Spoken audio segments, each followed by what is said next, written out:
It's good to see all of you again. It's this annual tradition. I'm so glad it continues and I get to be a part of it. Linda's always good. She calls me first so I get my first choice of dates and then I either take a topic she said or I invent my own. And this year I invented my own. And as I was coming in, someone said they were waiting for my wisdom, and I was starting to worry about that. So we'll see where this goes. But I'd like to begin because it's an important gospel with the Word of God and kind of tear this apart a little bit as we go here for a while this afternoon. This is a reading from the Holy Gospel according to Matthew. Jesus said, "No one can serve two masters. He will either hate one and love the other, or be devoted to one and despise the other. You cannot serve God and mammon. And therefore I tell you, do not worry about your life, and what you will eat or drink, or about your body and what you will wear. Is not life more than food, and the body more than clothing? Look at the birds of the sky. They do not sow or weep. They gather nothing into barns, yet your heavenly Father feeds them. Are you not more important than they? Can any of you, by worrying, add a single moment to your lifespan? Why are you anxious about clothes? Learn from the way the wildflowers grow. They do not work or spin, but I tell you that not even Solomon in all his splendor was clothed like one of them. If God so clothes the grass of the field, which grows today and is thrown into the oven tomorrow, will he not much more provide for you, O little of faith? So do not worry and say, what are we to eat, or what are we to drink, or what are we to wear? All these things the pagans seek. Your heavenly Father knows that you need all of them. But seek first the kingdom of God and his righteousness, and all these things will be given you besides. Do not worry about tomorrow. Tomorrow will take care of itself. Sufficient for a day is its own evil." The gospel of the Lord. Praise to you. I don't know if I'm fading. I'm back. I don't know. We'll see. Worrying comes up in this gospel quite a bit in this passage. It, in a sense, really describes how we often can be. And you would say as you hear this, well, I don't think I'm worried about my clothes. I don't think I'm worried about what I'm going to eat. But I do have a long list of things about which to worry.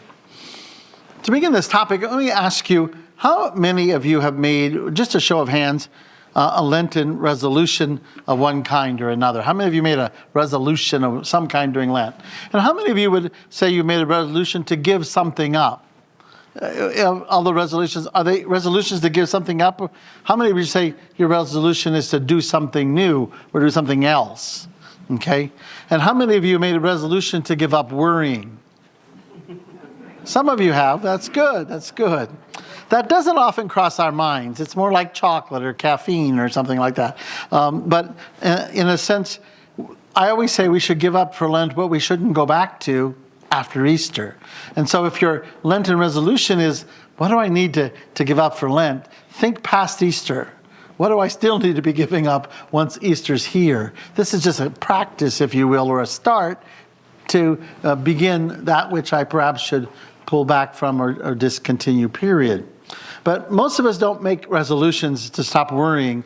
That's kind of scary because we don't think we'd be very good at it. We worry about a lot of things. In fact, a lot of us are professional worriers. I'm sure we could get a job doing that, but we're good at it, in other words. And sometimes people, in a sense, believe that that's just how life should be. Jesus doesn't say that in this gospel. He says, do not worry, very directly 3 or 4 times. Definitions for worrying, dictionary.com says, to worry is to torment oneself from disturbing thoughts. To torment oneself. We'd like to blame somebody else. You know, when you're a kid, Mom, listen, you make me angry. It's your fault that I'm angry. Well, to worry is to torment yourself. And I don't know if we ever thought about it quite like that. But the idea of worrying is, I can choose not to go there. Or I can go there over and over and over again, and the propensity to worry increases. My own definition is having concern, fear, or anxiety about something anticipated, something's coming up, or as a result of something that's already taken place. Sometimes people second guess themselves. I said this, but maybe their reaction was they must have taken that wrong. Now I'm worried that they took it wrong. Now I'm worried about what they're going to think of me. And I want to go fix it. Well, they may not even have heard you. I'm going to be 67 yet this month, and I'm finding that people my age I don't even always hear what someone else says. So maybe they didn't even catch it. But in some ways we worry about what's the outcome in someone else. Worrying as though it's like a thief that robs us of the present moment. Worrying is a disruption of the present moment because it's almost always about what's going to take place or something that has already taken place. That's not the present moment. Worrying keeps us from living in the present moment where God is. God is always present to us. And yet we often miss that because of our worrying or our concern. Little tickle. I think about that idea of we actually rob ourselves. So if it's to torment oneself by worrying, then in fact, if I'm putting myself in the past or I'm looking ahead afraid of the future, then in fact, I have decided to be my own thief. I'm robbing myself of what Jesus wants to offer and reveal to me in the present moment. So, if you're standing and talking to somebody and they're looking past you, they're not looking at you, and they're not paying attention. Isn't that irritating? Isn't it irritating when someone is not present to you, but physically present to you? In a sense, this is what we're doing to ourselves when we worry. We're putting ourselves somewhere else than where we presently are, which means we can't really be fully not only invested, but receive from the other person or from the Lord in the present moment. People talk about, I sit down to pray, Father, and I got 1,000 thoughts. And some of those, of course, are worries that come up. So as soon as we still ourselves, as soon as we calm ourselves down, all this stuff comes rushing at us, okay? Well, in a sense, you can decide to go there, or you can make a mental practice to say just a phrase, Lord, be with me. Just a simple thing, Lord, be with me. Just counter that your focus goes back on Him, because remember, the Lord is in the present moment. And those thoughts might be dragging you back in history or into the future. So simple things that, you can say to do that. But I think about the anatomy of a worry, if you will. I don't know if you ever thought about the idea of the structure or the anatomy of a worry. But think about this, for example. A worry is conceived for some disruption of the present moment with a what if. So I'm doing fine, and a what if comes up.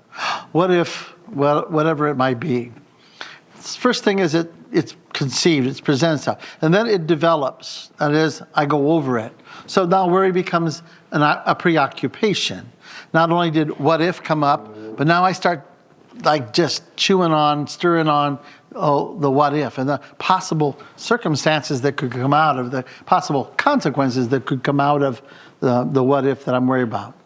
Now worry is born. A fear has now given a status to reign and torment in me.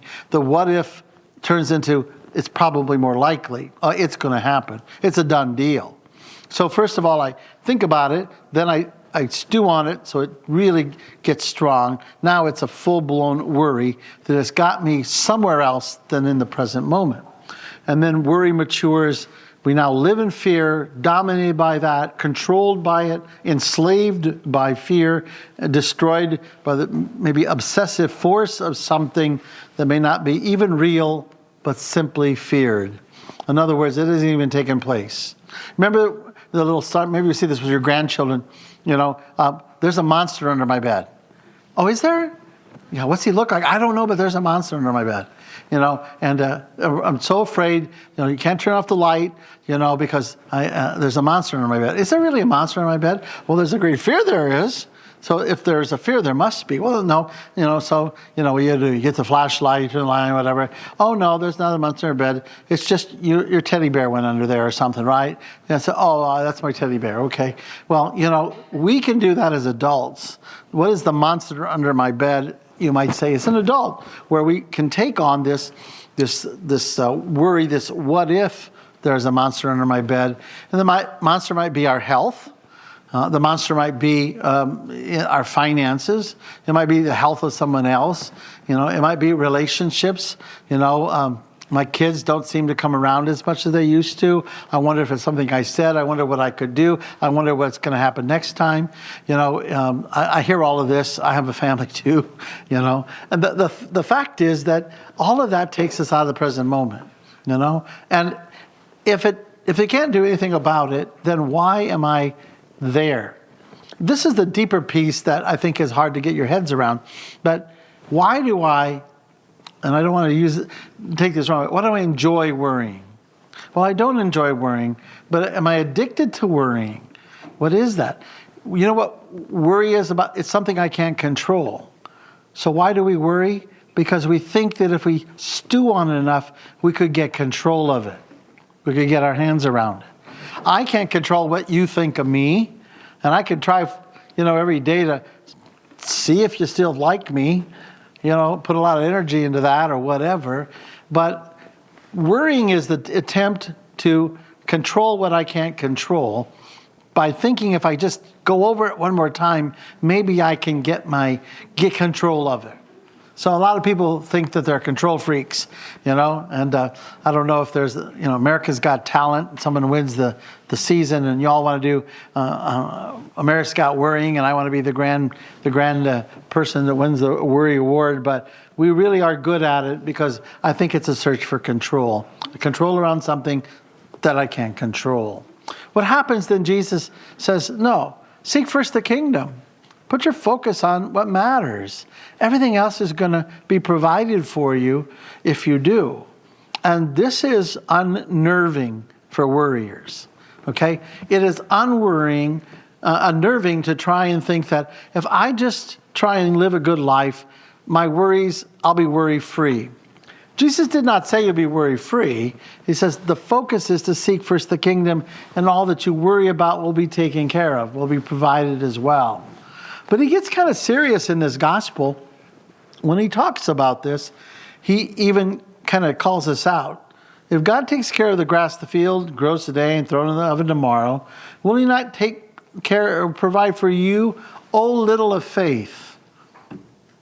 O little of faith. Jesus is calling us out in that regard. And then he kind of, also follows this with this last thing. All these things, don't worry about what you eat, what to drink, what to wear. All these things the pagans seek.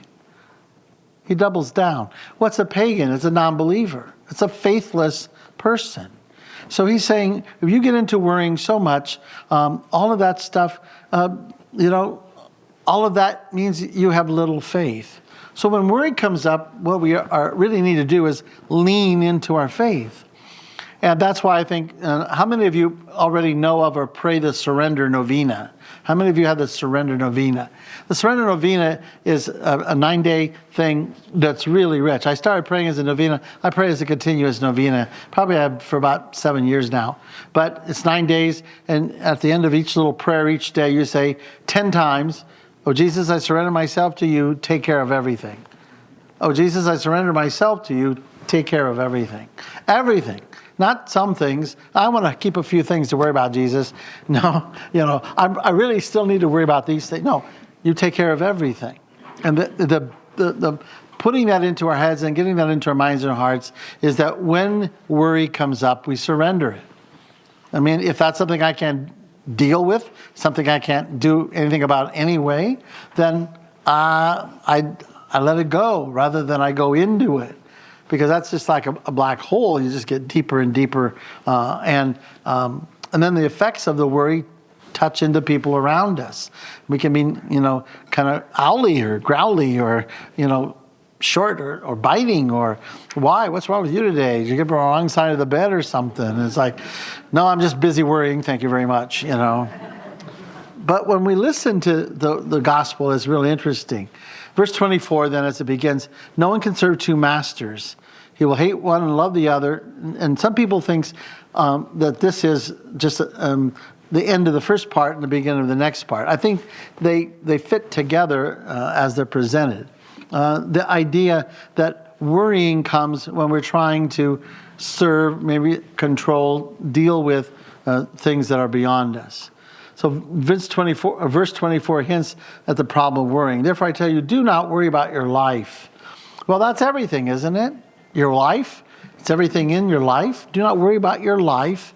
And then he gets into what you eat, what you'll drink. In other words, your material needs, what you'll wear, all these kinds of things. The summary is our basic physical needs, our life, our health, our food, our clothing, all of those kinds of things. Don't worry about the basic necessities. Well, we kind of grow up thinking, that's the very thing I got to be worried about, And we'll even hear people say, I wish I didn't have to worry about this. Your answer can be, you can tell them you don't have to worry about that. They kind of look at you funny. You're saying is, no, especially you said, I wish I didn't have to worry about this, on and on. You don't. And saying to yourself, yeah, well, Bishop doesn't live in the real world then, because that's not responsible. Well, if you believe and you trust in God, watch what he does when you're not looking. There's a translation, the old translation, one of the older Bibles. I do not like the modern translation of Psalm 127. And it says, it's about early is your earlier rising, going later to your rest, when he pours out his gifts on his beloved while they slumber. But it's the idea, why do I go earlier to bed? I mean, why do I go earlier to work in the morning? Why do I go later to bed at night? Because I got to get it done. Because I'm relying on me. Because I'm not relying on him. When he pours out his gifts on his beloved while they slumber. It's a beautiful translation. It's not quite the same if you look up Psalm 127. But the idea is that God will take care of us. We fundamentally don't believe that. We don't even give him a chance. So we worry. And then worry leads to being all, crazy and all. But the idea is, if Jesus said, that not to worry, we ought to take him up on it. And we ought to see what happens when we let him manage, my old theme, manage our happiness. Because fundamentally, it's a matter of faith. That's why he says in here, well, will he not do much more for you, O little of faith? So faith is the decision to trust that God will take care of me. And it might be the 11th hour. It might be it might not be. I've heard people tell me stories literally that they had no money in the bank. They got a bill and they were sitting on the couch talking about how they're going to navigate this when they saw the mailman drop the mail. So one of them got up, got the mail, and there was a check in the mail for more than what they needed from somebody that hadn't gotten back to them on something. It happened to come the same day. Really? You can't plan that, but again, it might be the 11th hour, but the idea is, do I trust God to take care of me in ways I could otherwise never imagine? I've heard this around financial things, but I've also heard it around health issues and things of that nature. But it really does stretch us. Look at the birds of the air. Are you not much more valuable than they? I always like that question in this gospel. Do we fail to believe God values us? He loves us. He created us. He sustains us. That we are, as Isaiah 43 says, precious in his eyes. And here it comes out, are you not much more valuable than they? What a great question for us. And to really say, thank you, Lord. And I don't mean just valuing me more than a sparrow. Okay, so I'm worth that much more than a sparrow. No, I don't think that's what he means. But that if we want to worry about, look, God takes care of that. Will he not take care of so much more of us, his beloved sons and daughters? And then can any of you, by worrying at a single moment to your lifespan, in other words, it's pointless, and we gain nothing by it, I submit that we lose more by worrying than we would ever gain by it. Why are you anxious? The question goes on about clothes and so forth, on and on. All of this is, in a sense, material or physical because it's immediate. We would probably be surprised if we could get our heads around how much consolation we take in material things. As long as I have a bank balance or as long as I have stuff. I knew somebody who grew up really poor. Of a family of 5 children. She was just a few years older than me. But she said that in her job when, she was a realtor, so when she would, make some money, she would go buy things because it made her feel good, because she never had things when she was a child. It made her feel successful. It was a kind of consolation to buy stuff because stuff meant she was successful and stuff meant that she was, in a sense, secure. And yet, again, why are you worried? Why are you anxious about these things? Sometimes we have these patterns, folks, that we don't even recognize or know that we have. We're not even sure where they come from or where they're linked to. But it could be sometimes very simple. That the consolation we take in material things is oftentimes even greater than what we think until they're taken away or till they're lost. Why are we anxious about those things? Verse 29, but I tell you, not even Solomon in all his splendor was clothed like one of them. In other words, we have no idea how blessed we are. And God watches over us. But in a sense, what do? We look around and see who's most blessed. Well, I'm not really like that, Or we assess everybody else's stuff, think they're most blessed or whatever. We have no idea what's going on in their soul before the Lord or anything else.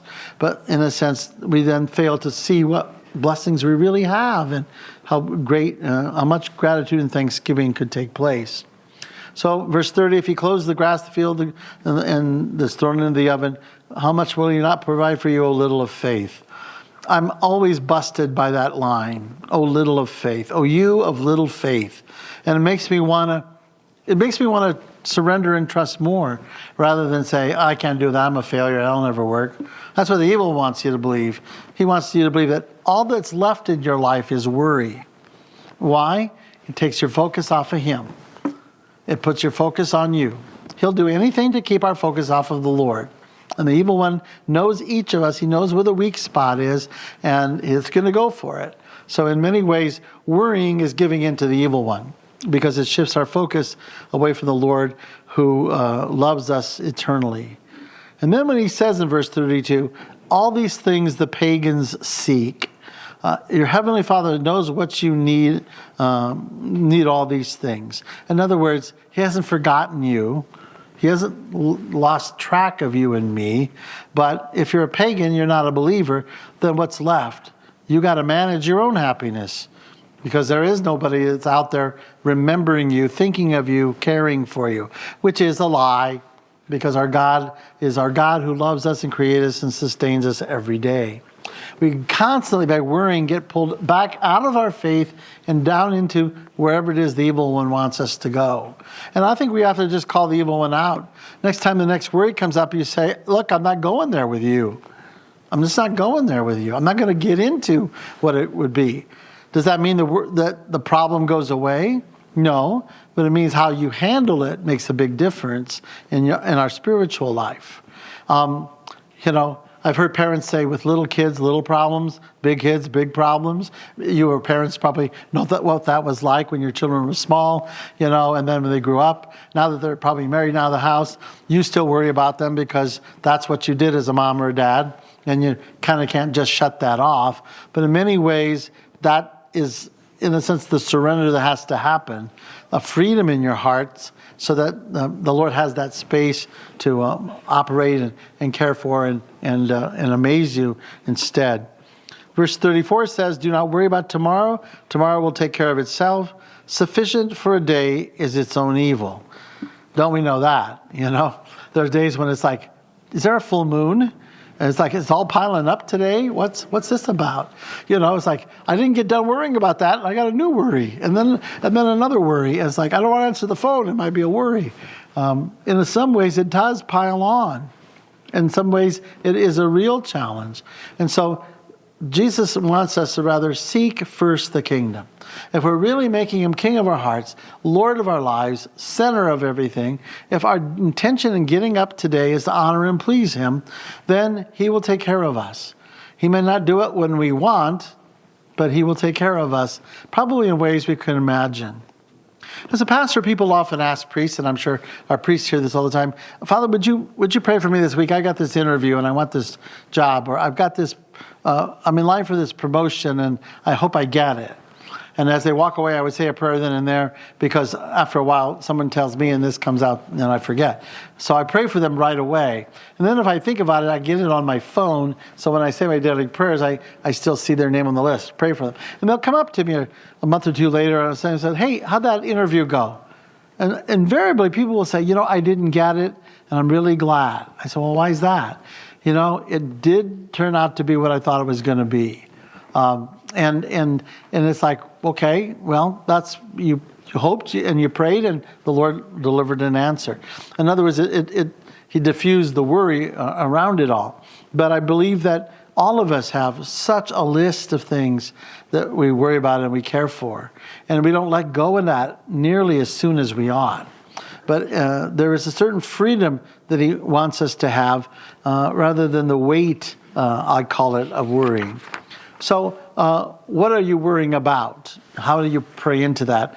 The Institute for Priestly Formation in Omaha teaches this prayer that I may have said to you 3 or 4 or 5 years ago, but they joke calling it the pirate's prayer because pirates say R, but it's ARRR, so the idea of acknowledge, relate, receive, and respond. To yourself, what are you worried about? Name it. And say, just kind of, or what are several things. Lord, right now I'm worried about A, B, C, and D. Okay?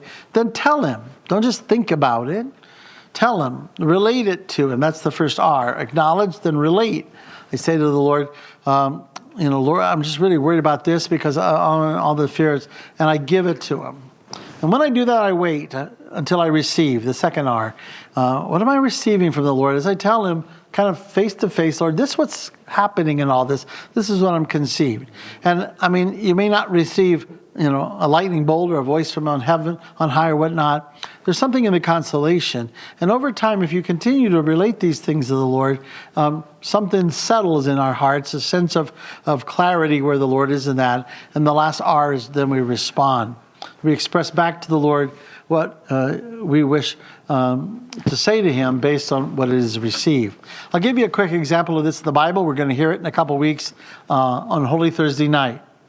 Jesus goes out to the Garden of Gethsemane, and he tells the apostles, pray over here. And he kneels down and he prays, Father, let this cup pass, right? He knew his crucifixion was coming. And the the stress was so strong that, as one of the Gospels says, he sweat as though drops of blood, right? Can you imagine that kind of stress? You got that kind of stress, you better be talking to somebody. But Jesus was stressed, you might say, and says to the Father, Father, let this cup pass. In other words, he didn't just push through it, he took it to God. When you worry, take it to God. And then he waited, and whatever it was, he got such a grace that he was be able to go to the cross and die for us, And I don't know what that was, but I want it. And I hope you want it too. That when you're most stressed out and worried about things and it's just got you all knotted up, take it to the Father like Jesus in Gethsemane. Tell him like it is. Allow yourself to receive whatever he offers you. And what was Jesus' response? The last R, he goes to the cross and dies for us. And that's the amazing grace that comes when we turn to the Lord in stress rather than stay in the place of worry all alone and, in a sense, isolated spiritually from him. I mentioned the Surrender Novena. And I really believe that it helps us recenter ourselves every day as we think about what the particular worry might be that we need to surrender. But I think in general speaking, if you're not a worry, and I'm a big worry going on right now, it's just good to pray into that idea. Jesus, you take care of everything. And pray with sincerity. It's just like, Lord, you just take care of everything. And I believe you will see how he takes care of things popping up here and there, even if those things weren't even on your mind. Because when you say take care of everything, he is going to take care of everything, including the things you're not even thinking about perhaps that day. But it's a great thing to enter into that prayer and make that the new way forward, you might say, that when it comes to worry, I'm going to surrender to Jesus. And I'm going to take the time to do that. I'm going to notice when I go back there again that I'm just going to surrender it again. And if I have to do that 10 times today, I do it 10 times today. But in a sense, it's trying to set a new pattern because the old one's pretty clear. We naturally worry. Jesus knew that. That's why he gives us this gospel. We naturally worry. It's like my friend told me years ago, you know what I discovered? He said to me, I didn't have to spend any time teaching my kids how to be bad, but I have to take a lot of time to teach them how to be good. You know? Do you ever sit your kids down and say, now here's how to be bad? No, you don't do that. Our tendency is to worry. It's part of the fallen nature of original sin. But Jesus wants to rescue us from that pattern. And this gospel, I think, is a beautiful reflection on how it is that we might do that.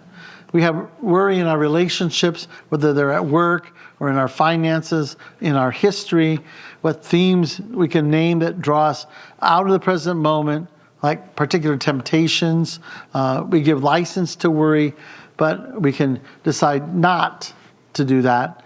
And we can think back to the definition, we torment ourselves, and so we can decide to retrain ourselves through perhaps this prayer approach, to acknowledge it, to relate it like Jesus in Gethsemane. That's the easiest way to remember how to do this prayer. Just go do what Jesus did in the Garden of Gethsemane and receive from the Lord the graces that we need for what it is that we're worried about as well. I also think about oftentimes the other Gospels where these things show up. Like when the storm came up in the boat, Jesus was asleep and the cushion in the boat was taking on water, and they finally wake him up, and they say, do you not care that we are perishing? What did Jesus say in reply? Why are you so afraid? Do you still have no faith? Oftentimes he just puts it back there. It sounds too simplistic. It sounds too, pious or something. It's just too pious. You just say, I have faith. Yeah, well, that's what Jesus asks of us. And in this panic situation where literally the boat is taking on water, all he says is, why are you so afraid? Do you still not have faith? These two go together. Worry and faith are important to put together and to see that one of them is militating against the other, and faith can militate against worry. And when we do that, calling Jesus into the picture, he does want to rescue us and help us. And the outcome might not be what we expect. It might be surprising. It might be even more to our advantage. When I was in high school, I prayed to know what I should do with my life. In ninth grade, our guidance counselor said to us, if you're going to go to college, you need to take college prep classes. If you're not going to do that, then you can take some other things, like not the fancy math, but the other math or whatever. All I knew was I wasn't going to farm. I got to go to college. And I started praying, help me know what I'm supposed to do with my life. And it wasn't like I was on my knees every night, but it was literally a steady kind of help me know. And of course, by the time I was March of my senior year, I was starting to worry because people were applying to college. Guys knew where they were going. People knew what they were taking. I was just still like, hello. And then someone in the parish asked me if I ever thought about being a priest. And I hadn't. I was dating at the time. I was a senior. My girlfriend was a junior. And this is a real quick cap of my vocation story. But I wasn't against it. It just didn't cross my mind. And this person in my parish said, well, we think you have the qualities to be a good priest.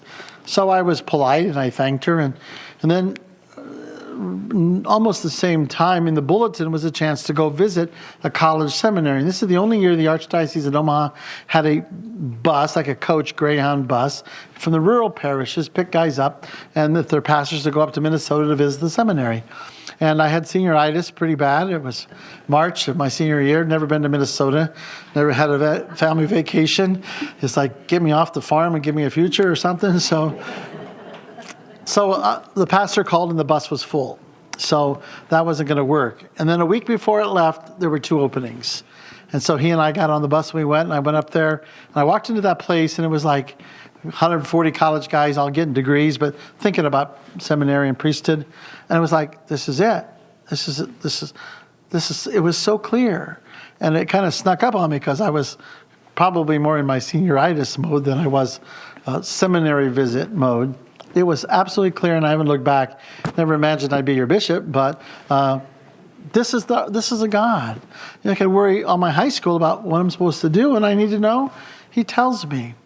I think we approach prayer sometimes like vending machine. Put in the prayer, and out comes the answer.